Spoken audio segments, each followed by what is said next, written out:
थोड़ा थोड़ा कर के बाद होने जनाब क्लियर हो जाने हैं। चलो चलो ठीक है।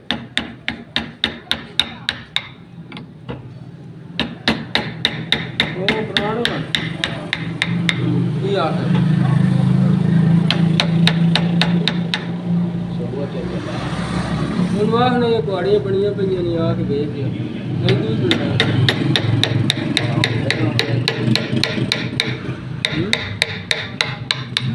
ਹੋਰ ਕੀ ਹੋਣੀ